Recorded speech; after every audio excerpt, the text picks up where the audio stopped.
Grassroots Consulting. So Tim's topic is the importance of pasture to the future of your operation. So would you welcome Tim?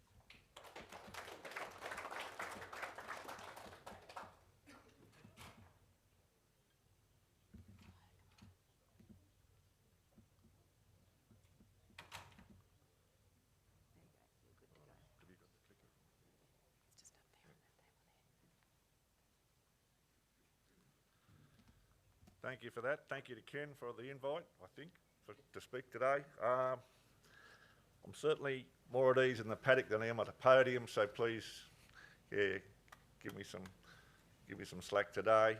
The reason I'm shouting the drinks is so you'll go easy on me on the questions as well. So. Okay, we'll start.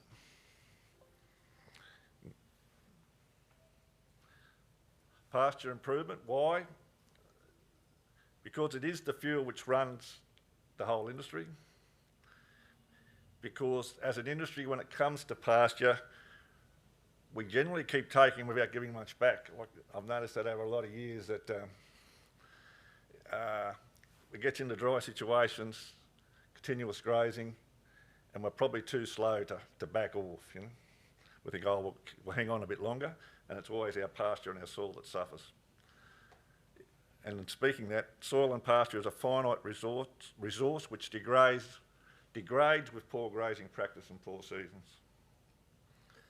And at the moment, we have no excuses. There's never been a better time to implement a better strategy with good seasons, good property prices, and an exceptional cattle market. So establishing improved pasture. We'll go through pasture choices, choosing the right mix, improving pasture strike and establishment, improving pasture spread and density, and then finally improving the grass to legume ratio. So pasture choice is dependent on rainfall, climate, whether it's cold, hot, dry, soil type. This is all pretty obvious. Whether it floods, whether it's grazing, your type of grazing and your timing. Your seedbed preparation and seed application method. As an example, Progatis versus Stylo. Stylo acts like a weed. There's hundreds of tonne of that go out every year and it's just flown straight on the deck and it'll grow without any seedbed. Progatis, on the other hand, it's a fussy bugger. It likes seedbed preparation, likes good rain, likes better seasons to get going. And finally, availability of quality product. So as an example of all of those, it's a legume of mine that I'm particularly fond of. It's called Shore Creeping Vigna. I don't know if many of you have heard of it. It's rarely available. It's sort of been 5 years since the last decent crop. This year we're hoping to have a pretty good crop.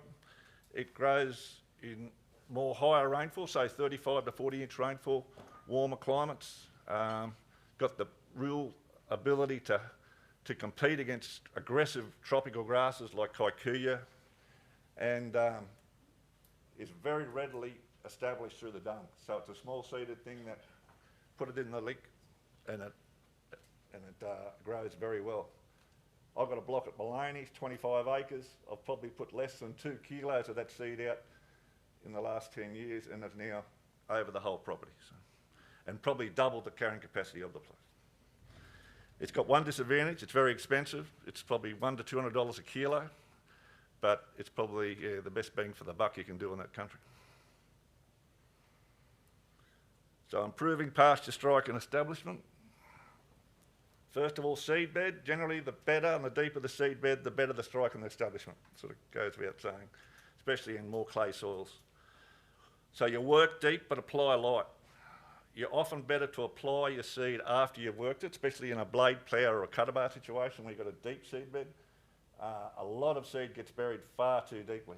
A lot of cutter bars and blade ploughs are set up almost wrong. They've got the seed are set up far too close to the cutter bar, and especially with using heavier seeds, they'll drop straight down into soil that's still moving and be buried under this much soil. It will never see the light of day. It's got to be on the top. Most of your pasture seeds will not grow from any more than about a centimetre of soil, so keep that in mind. with better cattle market, we now probably got the opportunity to fertilise where economic, especially getting seed out of the ground in, say, old cultivation or poorer soils. DAP at a rate of 80 to 100 kilos is starting to become feasible in some situations. Take your opportunities, incorporate legume when feeding supplement, I said before, where you've got a situation of soil disturbance, whether it's around lick troughs or in a camp. That's where you want to be seeding your seeds. And in a situation where you might have an opportunistic fire to seed into that ash. In degraded soils, you should always seed before you chain or pull over the top of those in those soil types. Like in stunted Gidgee country in Western Queensland, where you've had sheep and kangaroos denude the landscape over the last 40 or 50 or 100 years. There's very little organic matter there, and if you don't seed before you put that mulch over the top, you're probably not going to get much of a result. And I don't know how many times I've had people ring me from those areas and say, oh, I've just got the dozers in, they're pulling now. I'm going, whoa, pull up, you know. Get the seeder, get the airplane booked, put your seed on. And where this has happened, where I've been able to pull people up, the difference has been startling from where they've been able to seed before the actual timber goes over the top. Heavier soil clays require better soil contact, and that can be done, you know, on the cheap if you're, you know, by rolling it or by trampling with the cattle. This is butterfly pea seed at Bull Creek at McKinley. You'll see what I'm saying here. This is pebbly Gidgee country, very little organic matter on the ground, but you can see where the butterfly pea is struck. And you'll see this time and time again. So putting seed out through your supplement, as I said before, stylo is one of the best to do it with. Small hard seeds like desmanthus, stylo, ceratro are your best. Win cassia is another good one for putting out with your dung. I talked before about taking opportunities. This is Babalora's Kelvin Weber standing in some forest country, some sandy forest country that was running about a beast to 200 acres prior to a fire. We started to do some work about 10 years ago where we seeded into those fires with Gatton, Pennock, Buffle and a range of legumes, stylos, ceratro, burgundy bean. And for the price of the plane and the seed, which is probably $20, $25 an acre, is now running a beast to 10 acres to 8 acres. Magnificent Gatton, Pennock, Buffle, stylos. The seed is, because it is a lone seed bed, it doesn't need disturbance, and the ash is enough. It's one of the most exciting things I've seen. Sorry, I missed that one before. That was Kelvin Weber. So they've done about 20,000 acres up to date, and the program will just continue. You know, they've got probably 100,000 acres of that forest country to seed if and when a fire goes through it. That's the DAP effect at a house paddock at Bouse Creek at Charters Towers I took about 10 years ago. You had a bag of DAP in the shed and just put it out into a blade plough, and you can see the difference it's made. So improving pasture spread and density. The main ways of going about that: blade plough and cutter bar, deep ripping or a yeoman's plough, disc or Savannah plough, or the crocodile seeder. That's an example of the Mearns plough for 12 metre cutter bar, or actually a blade plough, in action with a 1200 horsepower dozer, modified dozer. That's another closer picture of the setup. Isle of Plains has 2 of them going consistently around the clock. They've been doing that for about 5 years now. Another example, that's a Sabre 9 metre plough. That's Lenny Hicks's property at Wynyard. Lenny has got 2 at the moment going, and he's just ordered another 2, $500,000 a piece. But you can, he's putting his money where his mouth is, and he's saying it's worth every cent.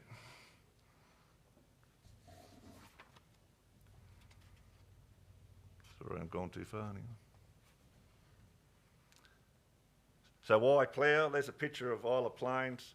There's some frontage country to the Ballyando where over a series of pretty ordinary seasons lost most of his grass. So that was the reason why Fred Appleton started the plough. We did probably 18 months where we were sending out 1,200 kilo bags of seed every few weeks to be aerial seeded onto the plough. And after that first 18 months, I said to him, Fred, where do we pull up? You know, you haven't got any rain, you've got no result. He said, no, we just keep going. He said, I've got nothing there now. He said, it will rain one day. And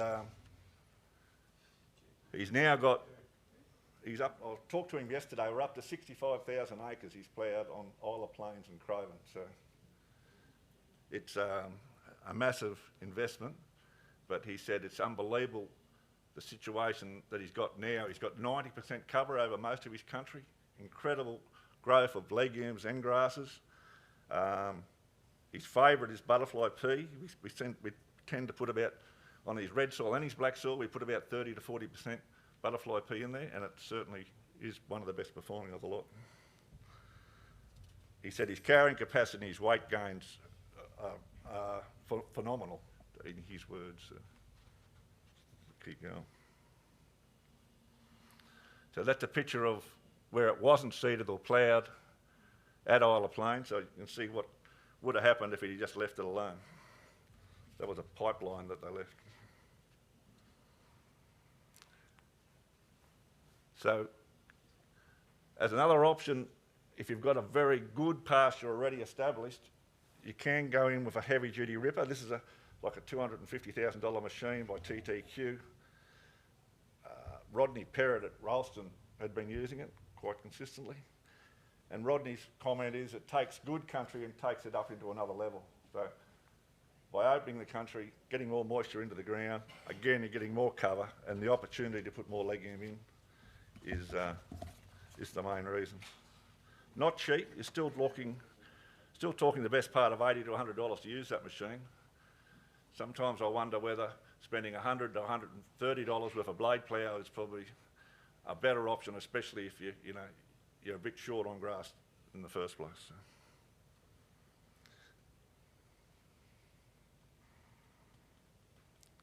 It's all right. I must be nervously hitting this thing. The D6 ripper seeder at Springshaw, that's just a good example of a very good setup for the average property. You can see the seeder on that is very well placed. It's well back and behind the rippers. The stick rake on the front, very handy, bit of gear to have, but be careful not to overuse your stick rake. As we said before, timber on the ground is one of the best things you can have. I've seen a lot of situations where people have stick raked their country probably a bit early, and the timber could have been left there to good effect to help with establishing pasture and getting it going. Crocodile seeders, very effective in loamy soils, but not so good in hard setting, but are good in the situation where there's rock and timber. They can be used over and don't need a huge dozer to pull, but a bit ineffective on clay soils just because of their weight.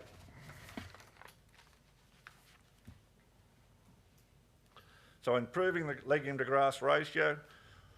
Why do we use legumes? Well, they're generally higher in protein, they're better in digestibility, and they improve your soil nitrogen. Most legume is small and hard seeded, can be spread for the animal. As a disadvantage, they do require more spelling and seed set, an annual seed set. And it's, my opinion, your aim would be to have 20 to 30% legume in your pasture.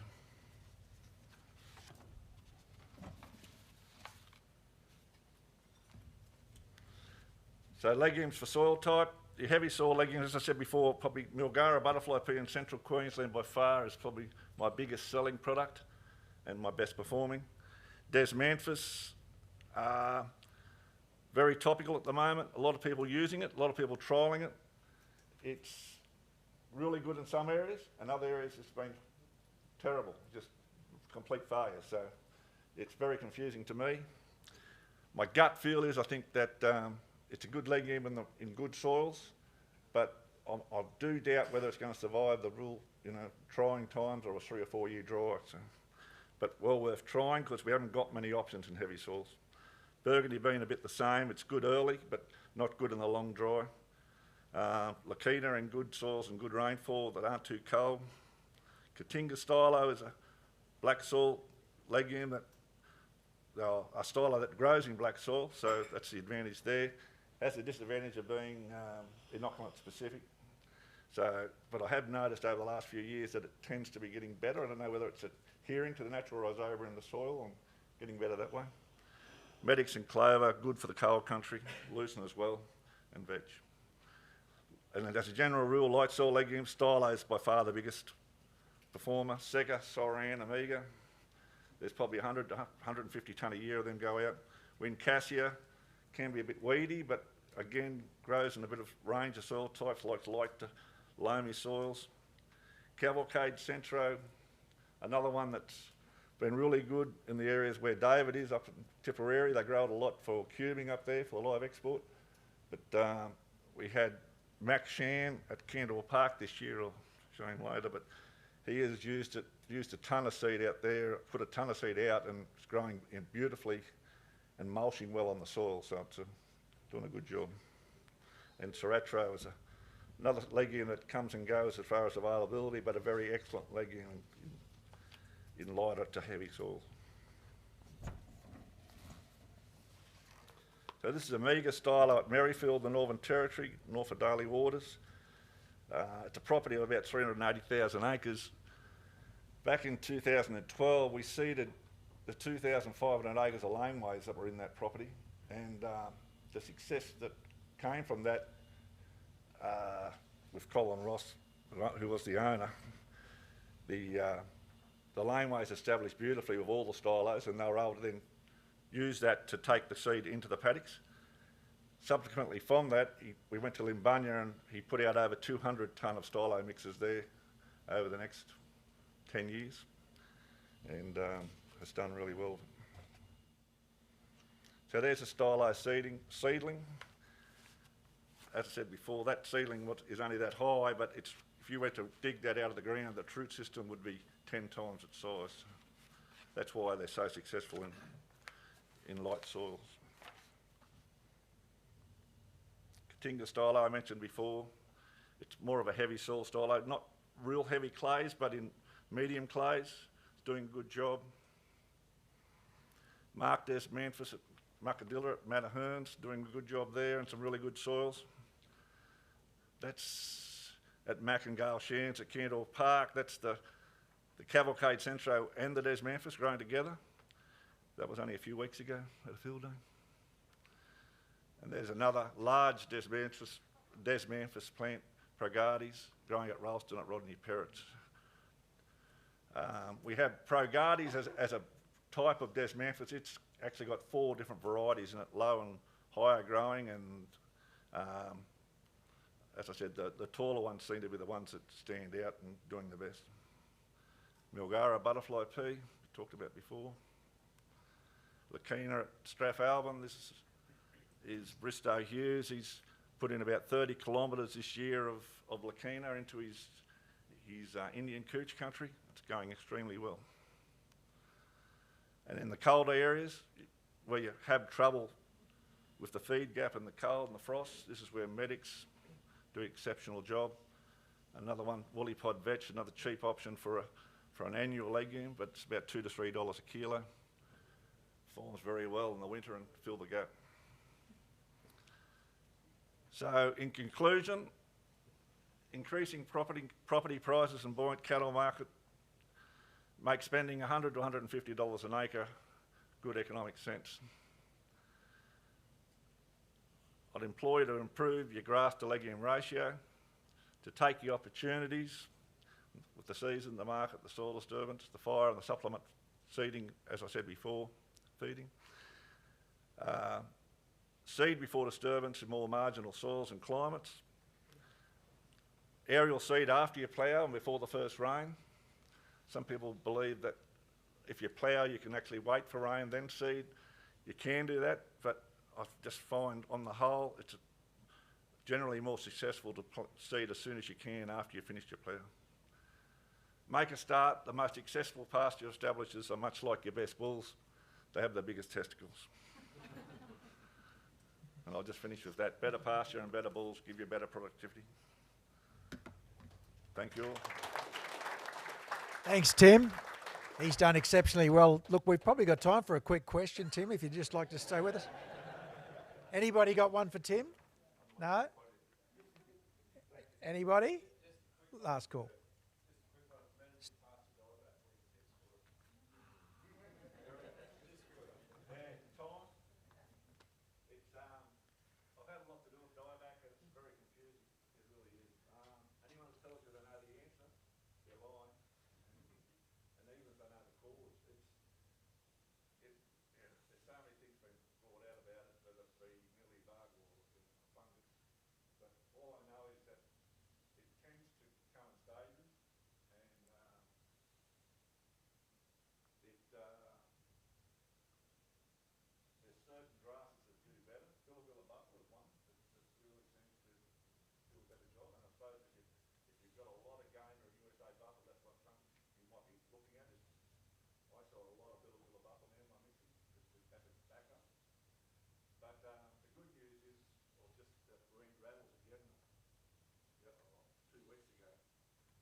One more quick one down the front here.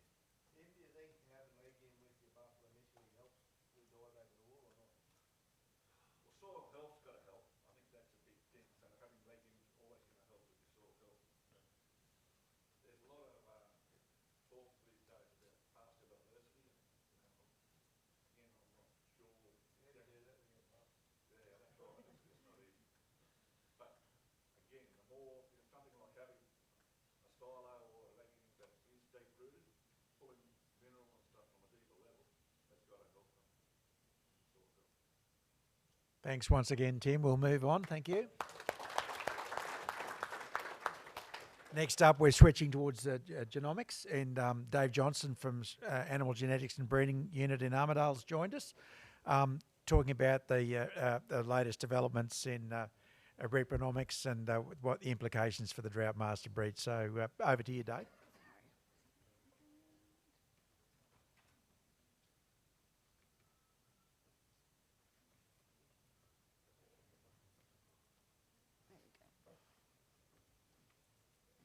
Thanks, John.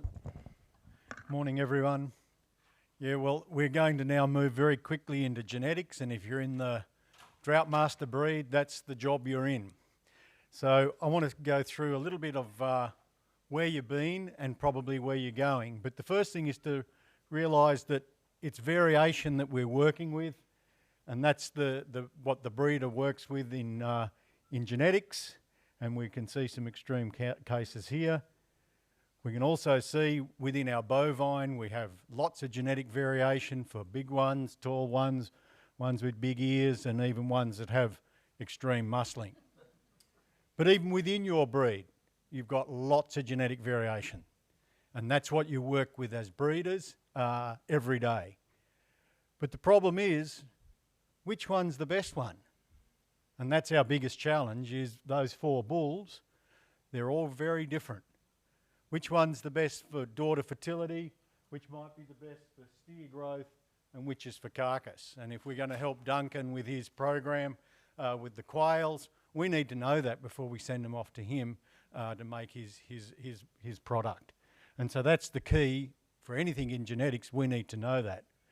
And so we want to know it before you use the bull. Once the conception has occurred, it's too late. And so which is the best bull here for profitable progeny? And how would you know? And that's the business we're in. You're going to hear the word EBV. That's what we're about, is being able to tell you which of those are the 2 bulls that you should be using for profitable progeny. And I've done a very good exercise up at Cloncurry when I was up there. We didn't have time to do it here. But to me, if I take the label off a can, it's like buying a bull without EBVs. You don't know what's in that can if you have no label on it. If you have a bull without EBVs, you have no label on the genetics that that bull carries. And actually at Cloncurry, we had tins on the table and we blindfolded a person and actually got them to go through the process of working out what was in the tin because we were trying to find tomatoes to make lasagna. Some people had cat food, some people had all sorts of things in that tin and they didn't know. Sometimes they got it right on the shape of the tin. Little tiny squat tin mightn't have been tomatoes. But anyway, it's a very good exercise and to me, if you think about that, when you look at a bull next time and he hasn't got EBVs, he's like a tin without a label on it. So if we look at these two bulls, what you see is not always genetics. If we took the weight, the eye muscle, the fat of those two bulls, it's not comparable in terms of telling you which has the most genetics for those traits. Because this bull's a 6-year-old bull coming out of working, this bull's been show prepped and only 2 years old. And so you can't compare those animals. And there's lots of traits we can't even see when we're talking about genetics and traits that control profitability. And also the environment affects performance. So we've got things like grass versus the nutrition. We've got, can I see this in front of me? That might make it a bit easier. We've got one off a maiden cow, a mature dam. Got a difference in the sex of the calves. One's younger, one's older, one might have been vaccinated or not. So therefore you can't compare the performance of those two calves and say they're genetically different for growth. So what we've got is that the performance of any animal is a function of the genetics it has and the environment. So it's genes and how you run it. Half comes from mum and dad, it's set at conception. Bull meets cow, that's the end of the genetic story. And then you spend the rest of your life providing the environment, the pasture that we just heard about, growing it. But this is the bit here that we want to estimate with the EBVs. What is the genetics? That's the bit that's passed on to the next generation. The environment isn't. You've got to recreate that every time. And so if we want to make improvement in our performance, we've got to do selection on the genetics and innovation in our production systems. And we've got to be doing that simultaneously to make progress in our beef production. And that's where the EBV comes into it. We want to predict that genetic merit. We use the performance, we use the management, we use the pedigree, such that we get an estimate of the breeding value of that animal or the EBV. It removes the environment from the phenotype to get us the genetics. That's what our statistics do to predict future progeny differences, and now we're using genomics. So our bulls before, where they weren't comparable, if we generate steers in the same feedlot, run in the same place, measure their eye muscle, now we have an EBV that allows us to compare those two bulls. Those EBVs are generated through breed plan, and you can see here Droughtmaster have a full suite of EBVs across your main economic drivers. And it's also possible to put those together into a single EBV for profit. And that's something that I'm going to be pushing for Droughtmasters to also be looking at. If we want to use genetics, commercial producers can use genetics to buy better bulls, and most importantly, match the right genetics to your production system. The key to most genetic programs is seed stock breeders, which most of you are, is to actually use genetics to make genetic progress. And so we can see here, very simple, if we measure any trait, human height, hip height, weight, eye muscle area, scrotal circumference, we'll get a bell-shaped curve. You'll have some animals very good, some animals bad, and then the animals in the middle. The key to selection is selecting the elite animals from the favourable end of the distribution and using them to generate your next generation, and in doing so, you move your whole population. You move the phenotype. And it's predictable, and the amount of that yellow arrow is the amount of genetic progress you've made by moving your population. And That's a population mean, and it's a predictable mean. And if you just keep selecting those better animals, you move the population. A lot of people tell me they make progress by culling. You're working at the wrong end of the distribution. You're culling at the wrong end. You don't move the curve very far. You've got to be selecting the elite, and that's where genetic improvement by selecting bulls come from, because you can increase the intensity of that little brown dot or brown distribution. And the key to me is you want to move a herd or a breed in a defined direction. My challenge is, in 20 years' time, where will Droughtmasters be? Where are you moving your curve as a breed? The Angus in 1996, this was their distribution. 20 years later, their very best bull from 20 years ago is now a breed average bull. And their very best bull did not even exist 20 years ago through selection and uncovering that genetic variation within their breed.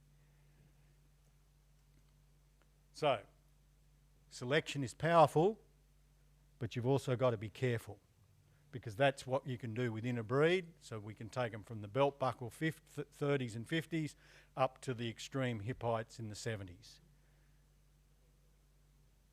Where do we go? Well, we now have innovations that are allowing us to make genetic progress much more quickly.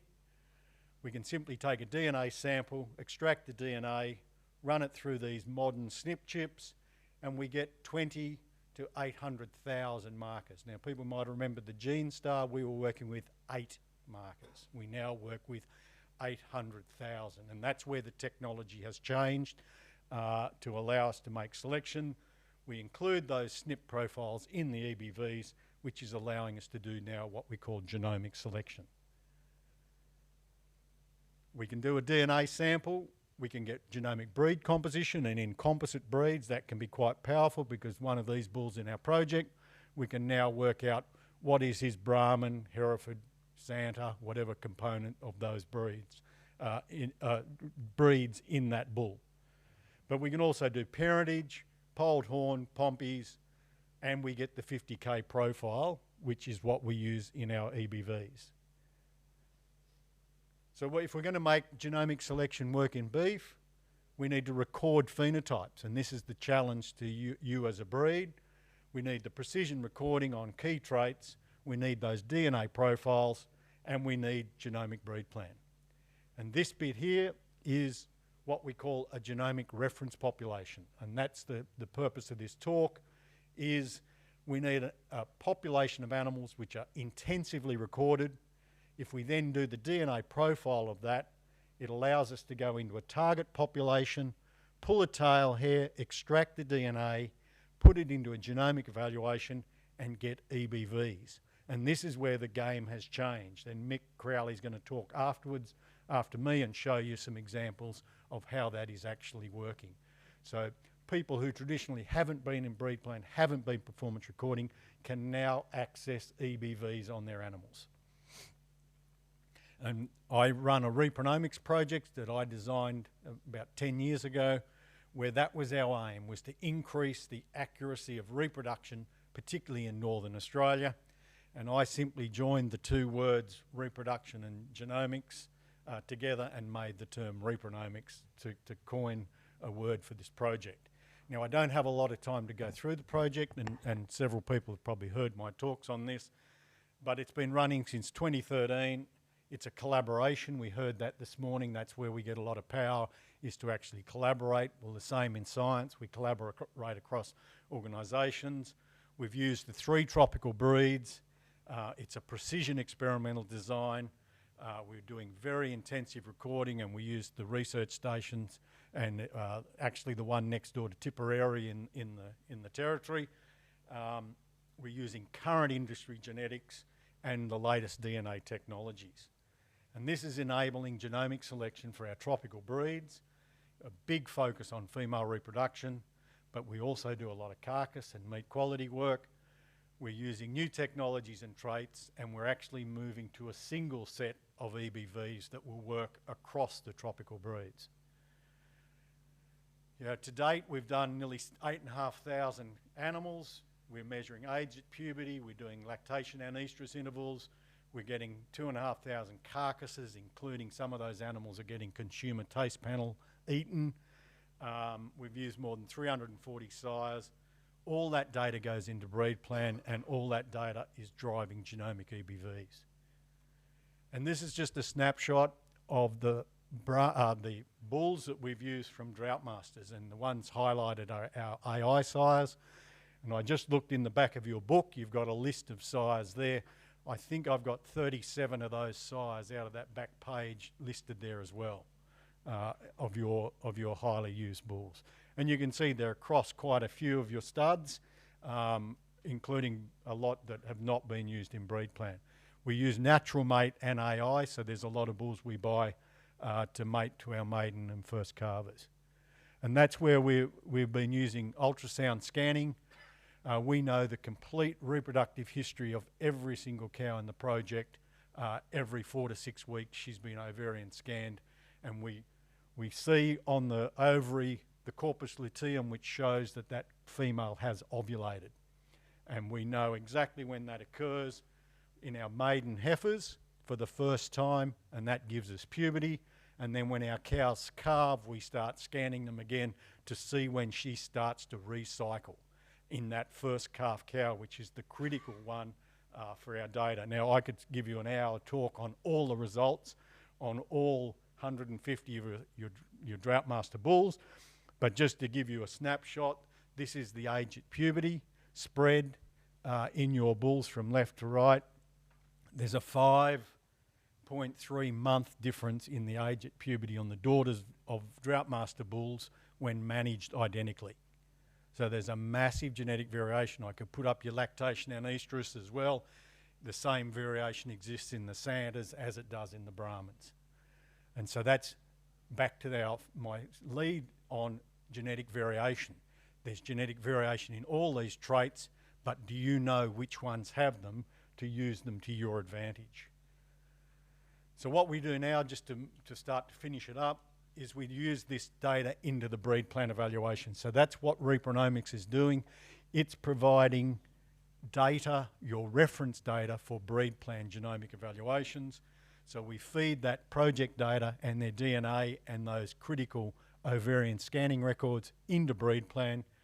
We can then critically also use industry data where we can pull tail hairs. Industry recording feeds into the same analyses such that we can take a young 12-month-old bull, no data, no recording, pull tail hairs and get accurate EBVs.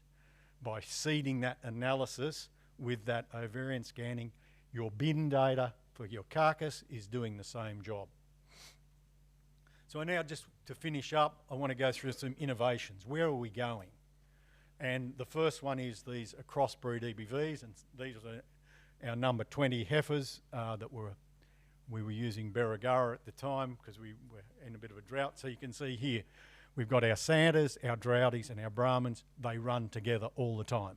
They're born together, they run together, which is allowing us to develop a crossbreed EBVs. Currently we could compare within our 3 breeds, but now with this data, it's allowing us to actually compare across the breeds. And that's the critical thing, is this data now will allow us to compare Droughties, Santas and Brahmins with their EBVs. And we can do EBVs for things that we might want to change in terms of problem traits. So it's not all about production. We can have EBVs for calving problems, sheath, preputial aversion, teats and udders, and male sperm morphology traits. We're also seeing innovations in terms of using dollar EBVs. And so we've got 2 bulls here, but we can have vastly different production systems. I've just come back from Western Australia, and that's a shot in the Pilbara where there was Droughtmasters running. Quite a bit different to a buffel system in central Queensland. We have live export markets and we have domestic markets. Those 2 bulls don't suit those markets and those country equally. And by defining the breeding objective, you can work out which set of combination of traits will actually generate the bull with the highest profit EBV for those different systems. And that's something I think Droughtmasters need to be moving towards. We can see innovations in carcass and meat quality, online technologies, eating quality. I just give a little warning that most traits are correlated. If you push hard on one and you ignore another, you've got to be careful, and I see there's a big push for eating quality. I hear a lot of terminology referring to Droughtmasters, but just be wary that you've got to still have adaptation. Those cows have to calve every year. And we're moving more into our millennials wanting healthful meat, iron content, fatty acid profiles, etc. These are some of your steers that come out of the Northern Bin project that were generated in Repronomics, and that's some of the meat that will actually be eaten by consumers in taste panel. We're doing innovations in recording in females. This is some collar work we're doing at Bryan Pastures. This particular heifer, we see an unusual change in her behaviour and rumination, and interestingly that was happening every 21 days. So it's actually picking up her cycling. And so we have the capacity now to start to measure reproduction in the paddock. We've got innovations in recording methane, so we heard about that. So here are some chambers at UNE that we can put cows in and measure their methane, but we're also now moving such to the point where you can measure methane in the paddock using these sniffers. We're getting innovations in science. We're now working on whole genome sequence where we do the whole 3 billion base pairs of the bovine genome. We've got the capacity now to go to 13 million SNPs. Instead of our 50K chips, we can now have 50M or 13M chips. And we've done 37 Droughtmasters have been sequenced. And so you're in the game in that front. There's also gene editing. There's been some work done on editing for polled and horned, and technology is moving also towards crush side DNA. I'm also excited about some work that we're seeing now in terms of using sex semen. We'll drop the first sex semen calves in the project this spring using a US Brahman bull. The industry has some external threats. Fake science to me is still a big problem. Where do you actually get knowledge that is right? Anyone can Google anything on the internet about genetics and about whatever. How do you actually discern that it is real? We also have fake meat. We've heard a fair bit about that. So that's a threat. And if I'd have made this slide yesterday, I'd have probably moved that up. Exotic diseases are also a threat. What about Droughtmasters in terms of your future competition? There's other proteins, there's other breeds, and I think you've got to be wary of that, and also tropical crossbreds. So I can see there's systems developing there. So I'm just going to set you what I see as some genetic challenges. Performance and EBVs have not been a big part of your first 60 years. And I'm wondering, is there going to be an appetite to embrace future technologies as a breed? We've got the whole genome sequence, we've got new recording, we've got single step coming in terms of your genetic evaluation. I think you're a challenge as a breed as to, what are you going to do in that space? Will you have the ability to meet and prove that you can meet those markets and consumer requirements? And Duncan has sort of already set the bar there to say, is that going to be okay? What is the role of your breed society? Unfortunately, your breed society 20 odd years ago made the decision not to go into the beef CRC, and I think as a breed that put you a long way behind Sanders and Brahmans in the genetic space. Luckily, your late MD, Neil Donaldson, almost single-handedly pushed to be in Repronomics at a pretty big impasse to get that through, and I think that has shown some dividends. So I think as a breed, what is the role of your board? What is the role of your executive in this genetic space? I'm just throwing out some sort of hand grenades, but and I think for it to work in terms of genomics, you have to increase the size of that reference. Those highly recorded, highly measured animals, and what involvement will Droughtmasters want to have in the future? So Droughtmaster breeders, you're the custodian of 60 years of your genetic history. You're responsible for your future genetics. What will Droughties be in 2042? And I see that your younger generation are your future breeders, and unfortunately I think if we had to put hands up of those that are under 30 in the room, they're your future breeders. They're the future of your breed, and I think that's something that as a breed you need to be investing in. So just to put some labels on these fellas to finish, breed plan will now tell you that this is almost your #1 bull for female reproduction, eye muscle area, growth, and this fella is your best marbling bull. So we can put some labels on, but I already know that next year we want to know which was the low methane bull, which bull was the most healthful meat, and which bull was the most resilient. Thank you very much. Thank you, Dave. Some interesting challenges there for all in the room, I'm sure. So let's see if we can find one quick question to try to keep on track. Have we got anybody got a question for Dave before we move on to our final speaker? Looks like you're in the clear, Dave. All right. So let's move on to our final speaker today. Michael Crowley is well known to everybody in the room, I'm sure. So Michael's role is actually a mistake in that. His actual role is Research Development and Adoption Manager. So Michael's going to be talking to us about where are we now and where are we headed. Welcome, Michael Crowley. Thanks, John. I'll just, I don't know if I need some help here or not. Oh, no, there we go.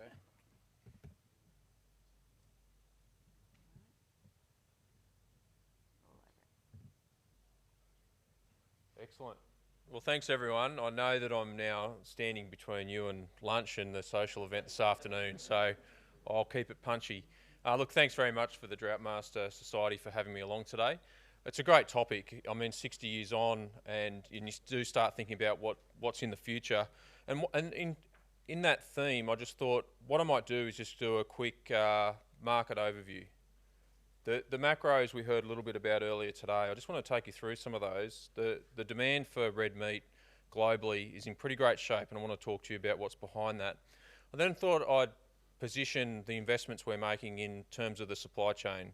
We've heard from both ends now, so Jono working on the genetics and genomics side, and then putting your, I guess, lens on the consumer side where we started the day. It's a great segue into some of the programs that we're working on, and then there's no shortage of challenges, and there's some pretty big ones that have been thrown at you today, and I just want to build on that a little bit more as well.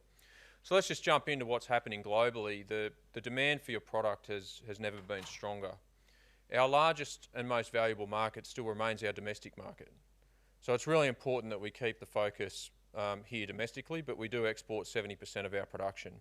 Now the difference in values there, the domestic market's measured in retail value, our export market is measured at value at point of export. So point of, the values do go up when it hits the retail shelves and in food service markets globally, but that's just a bit of context. Our live export industry's worth close to $2 billion now as well. If we put that into context, it would be in the top 5 markets. And so we're starting to look at the maturity of the live export and in terms of that value and treating it like another global market for us. And I'll touch on that a little bit later on presentation as well. But where's the growth coming from? It's the emerging middle class throughout Southeast Asia. As people have more money, they're buying more red meat.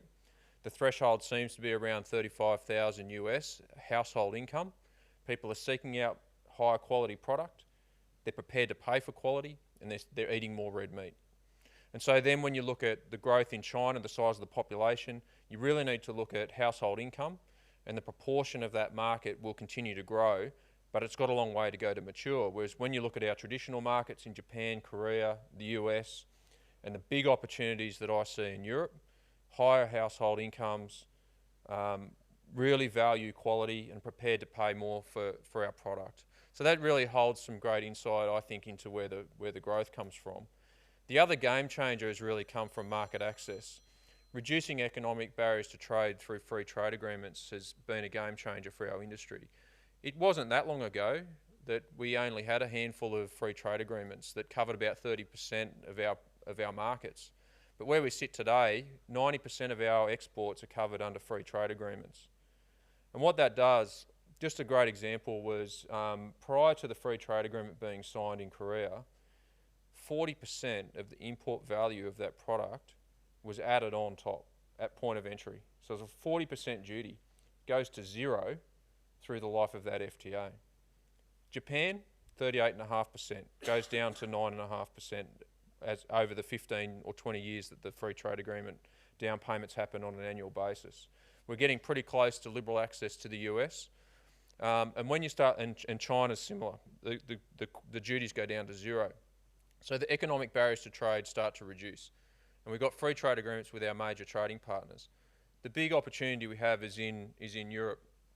But I think we can do a pretty good deal. Now, it's amazing to me that these are the two guys that brokered one of the, they signed off on it, let's face it. There was a lot of good people behind them. They did one of the better deals that we've seen for a long time. So when UK split from Europe, our quota got split. So we had 7,200 tonnes of grass-fed beef access into Europe, and we accessed a high-quality grain-fed beef quota with 7 other countries with access to 45,000 tonnes. Now, when the UK split, we had 3,400 tonnes of beef access into the UK. The day that this deal gets signed, and it's in front of the UK Parliament at the moment, 35,000 tonnes of access just to the UK, no duties. Our current access has 20% import duty. After 10 years, we'll have 110,000 tonnes of access just to the UK, no duties, and after 10 years, no quota, no duties. It's an absolute game changer. That's the best deal we've struck in anywhere in the world. 60 million people, long-term trading partner, common values, value quality. I don't know if anyone's been to the UK and eaten their local production. We can set ourselves apart big time on quality. So it's a really important deal that's been done. When you start looking at our ability to supply, we've had a constrained supply on herd. The slaughter numbers are well down on 5-year averages, and we continue to forecast that down this year, even though we're in quite a large herd rebuild. That just indicates we're hanging on to more females than we have in a long, long time. But we needed to build up the numbers again. So we're not going to flood those markets. So what that means is that whenever there's a movement in access and we prioritise one market over another, our competitors come in and backfill that demand. But global demand continues to grow. So there's room for us all to play. So the outlook's pretty bright on that demand front. The big challenge for us, though, is those non-tariff barriers to trade. So some of those countries will give us access, but we'll have very limited, like say in the Middle East, some of those countries have very short shelf life requirements. But we need to break those barriers because we can demonstrate we have better food safety systems, better packaging, better cold chain management to get the shelf life, and we can access those markets much more easily by reducing those barriers. The live export trade, we've seen that come back quite a lot this year. As I've spent a little bit of time earlier in the year in Northern Australia, we're starting to see a lot of the southern feedlot guys step in and really compete on some of those cattle that might have been taken into live export markets. The competition landscape has changed a bit, particularly off our constrained supply. I think there's been a few more market options in the north, but clearly from David's presentation earlier, not so much in the territory, but he did send cattle down south at one stage, as he mentioned. But there are some headwinds. There's more competition in those local markets. Indonesia being our largest live export destination. There's Indian buffalo competing to win our we would normally have product from Australian cattle going into the wet markets, but we're looking at ways to increase our competitiveness in that space. So when I think about the supply chain, and as John mentioned, I look after R&D and adoption, and it's across the whole supply chain. So in my business unit, I look after genetics, on-farm production, live export, MSA, producer adoption, our sustainability investments, and the post-farm gate work on automation, objective measurement, market access science, food innovation. So we need to think about what are those consumer insights, how's the processing sector and brand owners responding to those customer needs that effectively get the product to a consumer, and what information can we get from the supply chain to then respond as a production sector. So how do we breed, feed and finish animals with a market destination in mind, whilst also optimising the production within the environment within which we operate. That's pretty complex, but where we can create and capture value along that supply chain moves us from a supply chain to a value chain. And I think that's a really important progress that we need to make. So when we're looking at some of the technology that's going to give us that transparency, give us more accurate information, objective measurement's been a passion of mine for some time. We've now got 4 or 5 objective measurement devices accredited through AusMeat to collect eating quality information at chain speed in beef and sheep plants. Now what that's doing is we still need humans to operate it, but the camera turns up every day. They're not hungover. They can then be consistent across plants, and ideally you can then access an image, an eye muscle area image, if those cameras are being used against every carcass that's graded. So it creates the transparency. But it also then goes into more accurate inputs into the MSA model to then make better selection decisions, because you can get that information across so many traits of every carcass that's ever been graded through our database. So yes, there's price incentives that go along with that, but to get those thresholds and to understand what a brand owner wants in terms of those, maybe it's an MSA index outcome, you'll have the information to be able to then make decisions about where you need to put the selection pressure, what you change in your finishing system to improve those outcomes. So we're going to have better information. The yield work it really came off the back of looking at solutions for automation. So when we take an X-ray of an animal, it was designed to improve the precision of cutting lines to drive robots for lamb boning automation. We're on that journey in beef. But it also allows us to measure lean, bone and fat to give a lean meat yield measurement back. And so you can use, if you're wanting to improve yield and quality at the same time, we need the information. We have to get the feedback, and data has to flow more seamlessly back through the supply chain. So that's a really important initiative. But equally, how do we get more value out of every carcass we process? So this is an example of the work we're doing in Indonesia and similarly in Vietnam, where rather than relying on traditional wet markets, the product from those Australian livestock can go into high value retail usage. And so the market starts to mature very quickly. So then you get out of that cycle of competing on price against the inferior product. How do you differentiate yourselves in high value usage? Similarly, on livestock we process here, we're looking at how do we extract value out of every single part of that carcass. We've got more investments now in collagen, producing collagen from hides for healthcare and beauty products and even medical uses. We're looking at how do you lift lower value items in the carcass into high value usage, and looking at protein powder and all sorts of different ways in which we can boost the value of our production. But I guess on some of the more complex problems we need to solve are back in the production sector. And there was a question asked before about what's the low-hanging fruit. Well, it varies so much from region to region. And what we found is that when we've been setting priorities for R&D investment with the regional consultation model through NABRAC and all the regional committees, we found that the priorities weren't changing that much. So we've been doing this since 2015. And what we found is things like calf loss. We weren't getting projects that were going to really solve that problem. And what we had to do was, a bit of a theme today was collaboration. We had to bring producers, the researchers and service providers together to come up with those solutions. So we've set up a strategic partnership called Northern Breeder Business, and it's a way of really honing in on what those big profit drivers are by region to really solve some of the big issues. And it was really driven off calf loss, reducing breeder mortalities, and a focus on fertility for Northern Australia is a big one.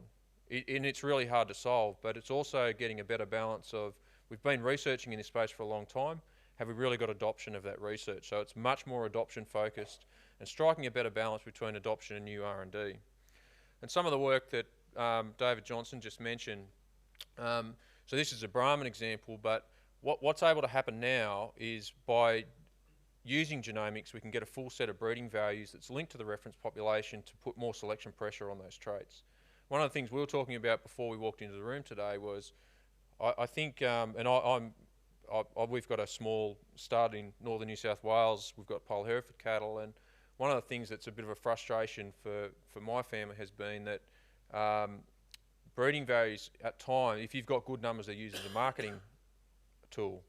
But I think if we use them for what they're worth, and you're thinking about genetic differences and how you make progress on profit-driving traits, that's not a marketing exercise. That's just simply trying to put the right selection pressure on things that are going to improve your bottom line. And so I think if you change the way you think about genetics and genetic information as a management tool and connecting to your profit drivers when you have a breeding objective and a customer in mind for who you're breeding those animals for, it changes the way you use the information, because the animal with the biggest numbers isn't the best one necessarily for your system. So that's where we've got to get the balance. And I'm particularly interested in eating quality outcomes, and I think when you're thinking about a brand and what information do you have to make better eating quality decisions, you need every bit of information you can get on those animals through whole of life to make those better decisions and more progress. Similarly, when we're thinking about carbon, I love the carbon conversation before. It's very complementary to the way we're approaching it. Carbon storage, emissions avoidance are the two key pillars in achieving carbon neutrality. But we're also taking the approach, and I've drilled this into my team, that we can be productivity-led. This is one of the very few areas that our industry can drive production, because we need to grow the herd and flock. We need to produce more production to feed the world, to meet the demand, but we can do it in a way where we can still achieve a net zero position. Because we can sequester carbon, we can reduce the emissions intensity per kilo of production by more legumes in the pasture mix. But the legumes will also sequester carbon at a faster rate, deep-rooted perennials.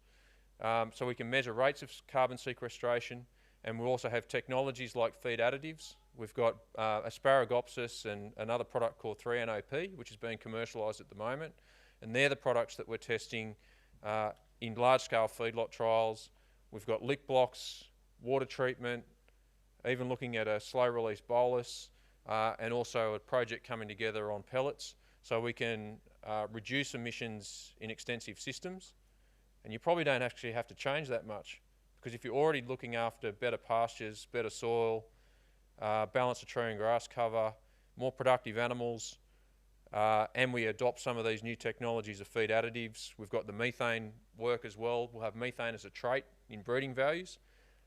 All of those things are additive, and we don't need everyone to be carbon neutral to achieve carbon neutrality as an industry, because there's going to be enough people producing excess carbon that will be in a net zero position. So it gives me confidence we can get there, but we've got a lot of work to do, and we won't be able to do it alone. So look, I did have a couple of extra things where I just thought what I'll do is I'll make sure these slides are available for everyone.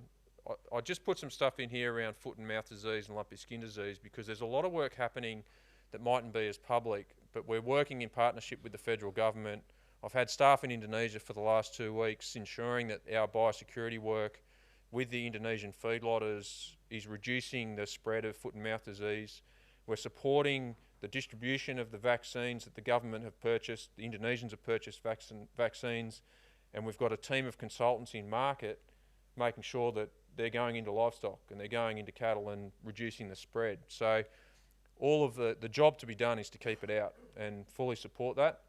And we're playing our role, and the industry is set up through a task force that RMAC are leading with the peak councils and us as the service provider to make sure that we're supporting Indonesia and our federal government appropriately, but equally being prepared should there be an incursion. The previous slide just had the information that you need that might be really useful for each of you in your own businesses when you look at your own biosecurity plans that I'm sure you all have as part of your LPA accreditation. Just the relevant section in the AusVet plan for the on-farm obligations is excellent.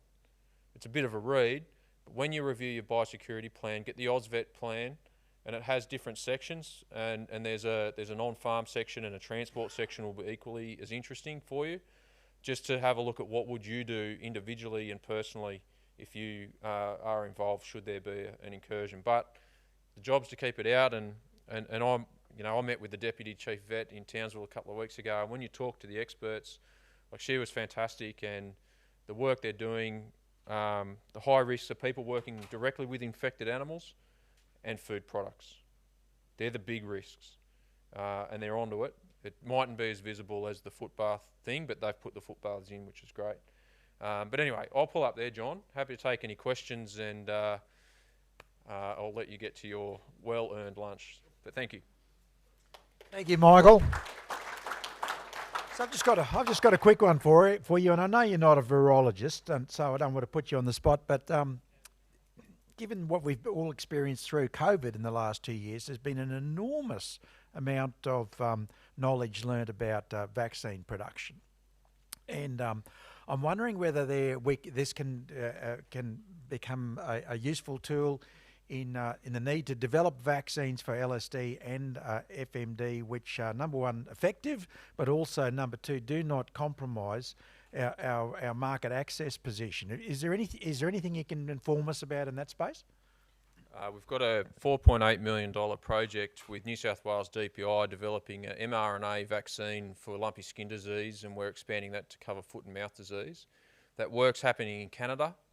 It's contracted. It'll take us 18 months to know whether it's possible to do it, but if it can be fast-tracked, we will. And that's basically a benefit of how fast the COVID vaccine was developed, so using similar technology. Off the back of that, if that is successful, the New South Wales state government are going to invest big time in building a physical facility to produce mRNA vaccines in Australia. So unfortunately we can't do the work here at the moment, but look, that's a really important initiative that we've got off the ground.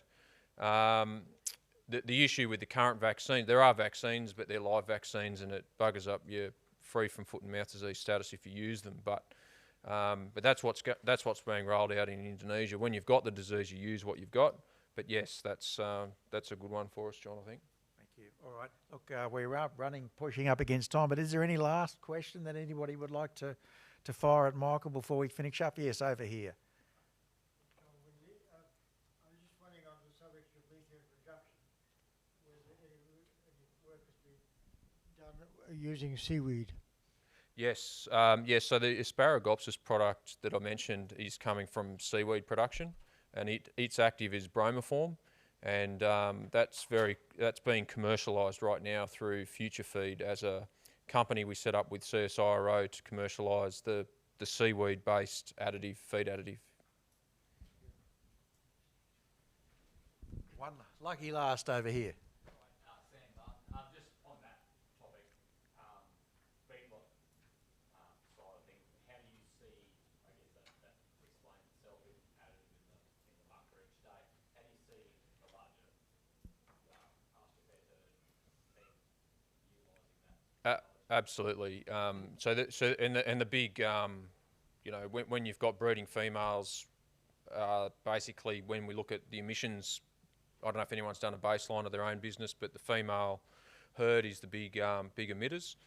So we're looking at solutions for extensive grazing systems. So when we look at lick blocks, water treatment, the slow release bolus and pellets, we're looking at putting those feed additives that reduce methane emissions in those products, and we're trying to measure the effectiveness of that in those projects. So we've got them off the ground as well. So hopefully we'll have solutions for extensive systems as well, and a range of those solutions as well. I think the bolus one could be the highest impact. It's also the highest R&D risk one, but if it just breaks down over time, minimum I think you'd have to do it once a year, but ideally it lasts for longer than that. So we're testing that as part of that investment. Yeah.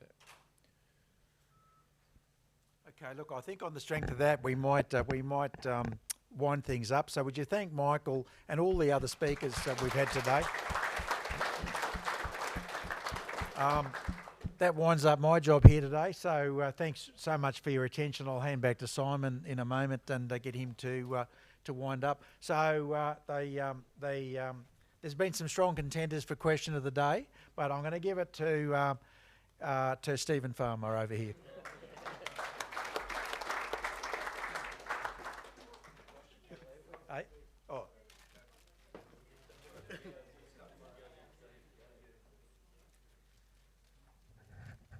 Thanks, John, and thank you to all the speakers as well that spoke today. I'm sure everyone got a very informative session. I hope you enjoyed it. I hope it enlightened you on some of the emerging trends. I think the topic that we had, advancing the breed, was fantastic, and we covered a number of topics in there. So could you please put your hands together for all the speakers that have spoken today? And also a big thanks to John for donating his time to come here and facilitate this. We really appreciate that, John, so thank you very much. I think that's all for us now, so lunch will be served. Ali, where are we? In the VIP, 5 minutes away. So, yep, so just feel free to mingle around until then and we'll have some lunch. Thank you.